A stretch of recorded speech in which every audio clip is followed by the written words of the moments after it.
Olá pessoal, aqui quem fala é o engenheiro agrônomo André Futman do canal Planta Sem Mistério e blog Orquídea Sem Mistério. Agora, gente, eu tô aqui no orquidário novamente. Vocês estão vendo aqui essa maravilha aqui, ó, essa pequena notável, essa catleiazinha aqui, ó, esse híbrido bonito. Essa aqui, gente, é a Potinara Free Spirit.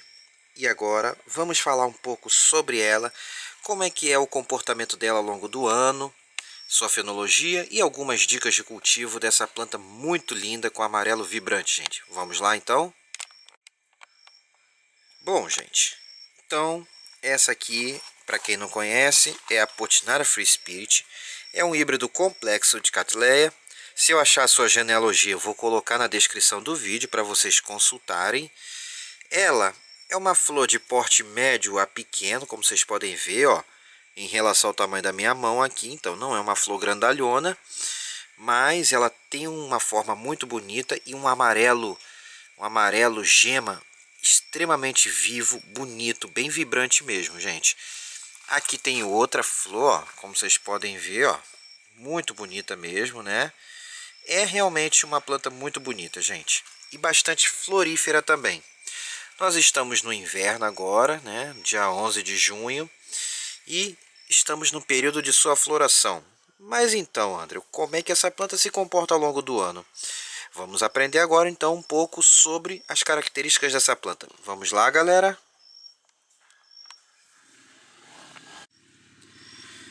Bom, gente, então, essa planta é o seguinte, né? Chegando agora esse período de inverno, né? Final junho, julho, é o período típico de floração dessa planta, gente. Então, esse é o período típico de floração. E essa planta tem uma curiosidade. Ela geralmente emite muitas brotações, muitas frentes de crescimento. Vou falar mais daqui a pouco sobre isso.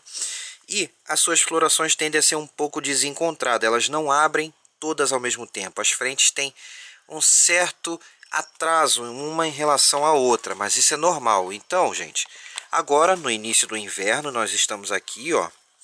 E vejam só, nós estamos em julho, né? Perdão, não junho, julho. Ato corrigido. E olha só, então nós temos aqui, ó, vou pegar ela aqui, ó, para vocês. Eu trouxe ela para cá.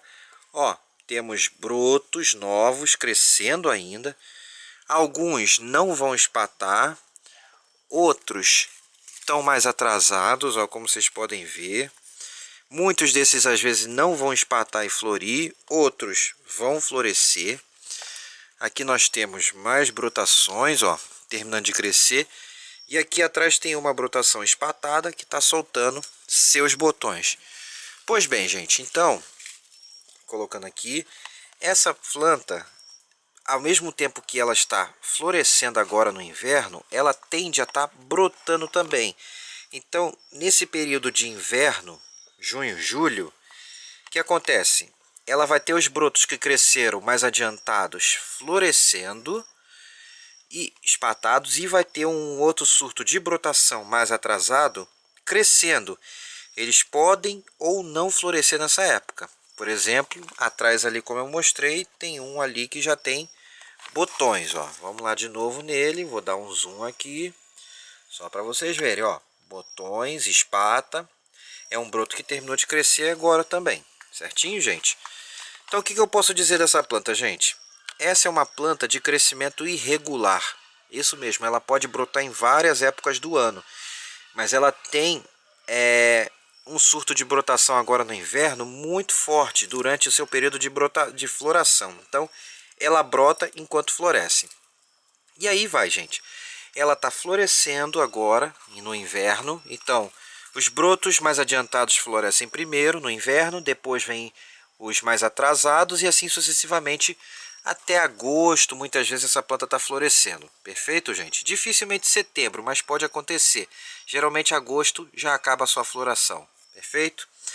Então, esses brotos, muitos não vão florescer, né? Às vezes o broto vem sem espata e não floresce, ou pode vir espata e florescer tardiamente também. Pode acontecer as duas coisas. Enraizamento. Mesmo nesse período de inverno, ocorre o enraizamento. Vamos procurar aqui, ó, tem pontinha verde aqui, mas esses brotos vão enraizar antes da floração. Muitos deles enraizam antes de florir, gente. Então essa é uma plantinha de enraizamento farto e antes da floração, principalmente. Pode acontecer de enraizar depois, por se tratar de um híbrido complexo. Então a gente pode quase dizer que o enraizamento dela é irregular. Perfeito, gente? Então ela está enraizando, está florescendo ao mesmo tempo. Podemos dizer então que ela enraiza antes da floração e pode enraizar depois da floração também, gente. Perfeito? Tem pontinhas novas e muitas brotações crescendo. Aí a gente entra na primavera e vamos em diante. Primavera em diante, essa brotação para de crescer. Então ela terminou de crescer essa brotação. Geralmente ela fica um tempinho sem brotar, gente. Durante primavera e verão ela brota menos. Isso mesmo, ela brota menos durante primavera e verão. Ela não brota tanto assim, mas ela brota, porque essa é uma planta de crescimento irregular, mas com a floração sempre na mesma época. E pode também enraizar, perfeito, gente? Então, não é raro vocês verem ela brotando na primavera ou verem ela parada, sem brotação na primavera. Então, não estranhe se vocês se depararem com as duas situações. E aí, verão, a mesma coisa, gente. Também, brotação pode acontecer, enraizamentos também. E geralmente aí sim, mais para o final do verão, entrando para o outono, é que vem os brotos principais que vão espatar e que vão florescer, que são os primeiros que estão floridos agora, gente. Brotos que cresceram no final do verão para o outono. São esses aqui que estão floridos agora. Perfeito, gente? Então, os brotos que crescem geralmente na estação do final do verão até o meio do outono, que espatam, são os melhores brotos da estação, são os que costumam florescer principalmente, certinho, gente? Muitos desses brotos aqui do inverno, eles não vão florescer, porém, vão estar ajudando a planta a desenvolver cada vez mais e mais e mais, gente. Então, esse é o comportamento básico, e aí inverno volta às florações e o ciclo se repete, ou seja, o ciclo dela não é muito bem definido, é bem irregular para falar a verdade. Brotações com um pico bom de brotação agora no inverno, pode ter um pouco de brotação na primavera, tem brotações mais fortes no final do verão, e assim vai. E ela enraiza ao longo de todo esse tempo, gente. Então é uma planta bem tranquila, bem irregular, como vocês podem ver. Essas brotações de inverno agora puxam um pouco de alguma sofronite que foi levada aqui, por isso que ela faz isso, de brotar agora, porque tem sofronites brotando nessa época, depois da floração. Perfeito, gente? Então, esse é o comportamento básico, é um comportamento meio irregular, mas com a floração sempre na época do inverno. E com muitas brotações crescendo agora no inverno também, gente. Perfeito? E enraizamento abundante ao longo do ano. Então, uma vez que eu falei do seu comportamento básico, vamos falar um pouquinho mais das dicas de cultivo dessa planta e um pouco sobre ela, gente. Vamos lá? Bom, gente, vamos à cara dessa planta, né? Vamos às características. Vou pegar ela aqui novamente, ó. E notem, ó, ela está plantada num toquinho. Como vocês podem ver aqui, ó, ela está num toquinho. E ela é uma planta de pequeno porte, ó. Vocês podem notar bem, ela é uma planta pequena. Pois bem, né, esse é um híbrido complexo que levou sofronites na sua genealogia. Isso ajuda a diminuir o porte da planta. Também tem algumas lélias rupícolas envolvidas, o que dá essa cor amarela muito bonita nela. E faz com que essa planta tenha um porte bem reduzido. Então, é uma planta de porte pequeno, como vocês podem ver. Brota muito e por ela brotar para todos os lados, sem uma frente definida, a gente chama isso de crescimento cespitoso. Ou seja, ela cresce em forma de cesto, aquela forma arredondada, radial, e que vai se expandindo para todos os lados de forma mais ou menos igual. Perfeito, gente? Então esse é o jeitão de crescimento dessa planta, cespitoso. Por isso, dela brotar com tanta facilidade em várias épocas do ano, mas com o auge da brotação agora nessa época de inverno, gente. Ok? Então, esse é o crescimento típico dela. Possui apenas uma folha, bem durinha, né? Em tamanho mediano, né? O tamanho dela deve estar uns 15 centímetros, nem isso direito essa folha. Então uma folha pequena, a planta pequena. E em média, por cada haste floral, sai em média de uma, duas, às vezes 3 flores por haste floral. Mas o normal mesmo é 2 flores a uma flor por haste floral, como vocês estão vendo aqui. De um amarelo muito vibrante, de um labelo muito bonito. Perfeito, gente? Enraizamento pode acontecer antes e depois da floração, como aqui está acontecendo agora. Durante a floração tem enraizamento, então essa planta é muito abundante nisso, muito fácil. É uma planta, gente, de fácil cultivo, não é uma planta que tem muitas dificuldades e, por ser uma planta de pequeno porte, ocupa pouco espaço no orquidário. Aqui ela está num toquinho, o toquinho está até já velho, pedindo para trocar, e olha só, a planta bem torcerada e ocupando pouco espaço. Certinho, gente? Agora dicas de cultivo dela, vamos lá. Essa planta pode ser cultivada como, gente? Ó, primeiro, o que ela gosta? Ambiente com luminosidade moderada. Eu passei ela aqui só para esse local mais iluminado do orquidário, mas ela não fica aqui. Eu só coloquei aqui para poder mostrar melhor para vocês. Então, luminosidade entre 60 e 70, 75%, sempre com bastante sol filtrado ou luminosidade indireta, intensa, forte. É o que ela gosta, gente. Ambiente com luz moderada, não muito intensa e não escuro demais. É tudo que essa planta gosta. Em relação à umidade e ventilação, essa é uma planta que, como qualquer outra Cattleya, principalmente essas menorzinhas, aprecia ambientes com bastante umidade. Os ambientes têm que estar sempre acima de 70% de umidade e boa ventilação, ventilação moderada, não é ventania, é uma ventilação suave, suficiente para ter ar, não ficar abafado, perfeito? Em relação a regas e vasos e substrato, gente, primeira rega, né? A gente, assim como outras orquídeas, a gente vai regar ela sempre que ela estiver seca. O tempo de rega vai depender da maneira como você cultiva a sua planta e da sua região, da época do ano, enfim. Não existe uma regra quanto a isso. Vai depender das características do seu ambiente, do seu cultivo, para determinar quanto tempo você tem que regar a sua planta. Perfeito?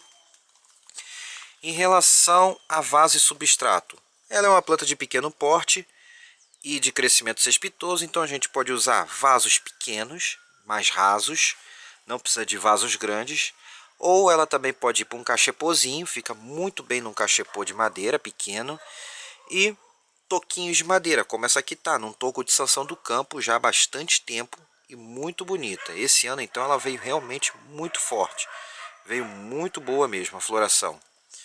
Então podemos usar toquinho de Sansão do Campo, podemos usar madeira, cachepô de madeira, vasinho de barro, vasinho de plástico, sempre com muita drenagem, lembrando. E o substrato também não tem nada de especial. Se for usar em vasos, recipientes, segue o mesmo substrato de orquídeas de maneira geral, gente. Perfeito? Os mesmos substratos que tradicionalmente são utilizados. Agora, quanto à questão de adubação. A adubação segue as mesmas regras para outras orquídeas com os mesmos adubos. Não tem nada de especial em relação à adubação. Perfeito, gente? Então, segue o mesmo princípio. E pragas e doenças também segue a mesma linha. Não tem nada de diferenciado para essa planta aqui, gente. Em relação a replante e divisão. Se você está numa região onde o seu inverno não é muito severo e tem umidade, aqui como o meu, por exemplo, e ela está brotando e enraizando, você pode fazer o replante nesse período agora, sem problema nenhum. Mas, se é muito severo, prefira outra época que ela estiver brotando. Lembrando, espere o momento de enraizamento, quando ela está soltando as pontinhas de raízes novas para fazer o replante. Esse geralmente é o melhor momento. Como essa é uma planta que brota muito, enraiza muito em várias épocas, você pode escolher uma época que tenha mais umidade e mais calor, perfeito? Se a sua região tiver um inverno mais severo, não é o caso da minha aqui. Eu poderia replantar agora sem problema nenhum. E é isso, gente. Em relação à divisão, pelo menos, no mínimo, 3 pseudobulbos para fazer cada corte dessa plantinha, gente. Ela entossera fácil, ela recupera fácil e ela brota com muita facilidade. Então, não necessariamente esse corte precisa ter uma frente ativa de crescimento. Basta ter alguma gema viva que ela vai brotar com muita facilidade, gente. E isso aí. Essas são algumas dicas gerais de cultivo dessa planta, a Potinara Free Spirit, que eu queria falar para vocês. Falei um pouquinho do seu comportamento ao longo do ano, que é bem irregular. E é isso. Agora, para finalizar o vídeo, já mudando de assunto, não tem nada a ver com ela mais, mas é a orquídea, eu quero mostrar plantas que já foram temas de outros vídeos e que estão agora em processo de floração. Então nós temos aqui, ó, infelizmente a cor fica um pouco alterada, né? Mas não tem como mexer nisso. Aqui, gente, ó, tem a Vanda Pekchong Blue. Essa Vanda eu utilizei para o vídeo do comportamento das Vandas híbridas. Ela está começando a florir. A sua flor ainda está em processo de expansão. Ela ainda vai aumentar mais e adquirir uma cor mais forte. Ainda está abrindo. Não é uma das melhores hastes dela, mas está florindo, gente. Então, essa planta, para quem não viu esse vídeo, vou deixar linkado aqui também e também no final do vídeo, gente. Perfeito? Então, essa é a Vanda Pekchong Blue, que foi utilizada para o vídeo do comportamento das Vandas. Essa outra aqui, ó, que já está perdendo a cor, ó, como eu tinha falado antes, essa aqui é a BL Morning Glory, que também foi tema do outro vídeo, que vai estar linkado agora aqui também para vocês, gente. Essa aqui, eu tinha falado no vídeo dela, ó, que ela começa com uma cor bem forte, no vídeo vocês vão ver com a cor bem forte. E agora aqui a cor já vai clareando, mas a flor ainda está muito bonita, bem firme mesmo. Então, ó, aqui a BL Morning Glory, tema de outro vídeo. Continuando aqui, ó, nós temos a Lélia Lobata Alba. Olha só, gente, o espetáculo que é essa Lobata Alba.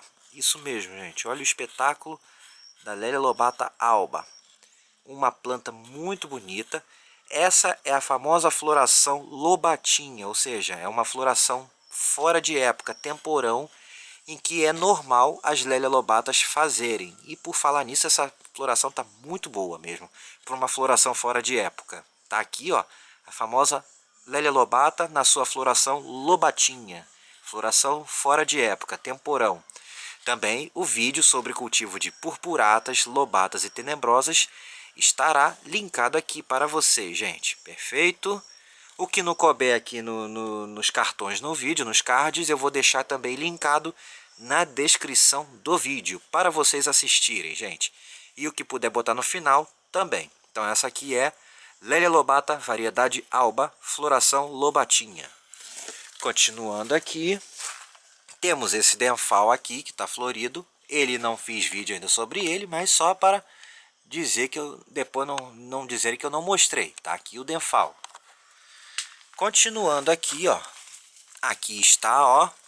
Essa é a Potinara Little Toshi. Também foi tema de vídeo e também vou deixar linkado para vocês, ó. Ainda está florida, um mês aberta essa floração, gente. E muito boa ainda está bem vigorosa, ó. Viçosíssima. Então, aqui está para vocês, Potinara Little Toshi. Acabou não? Acabou não.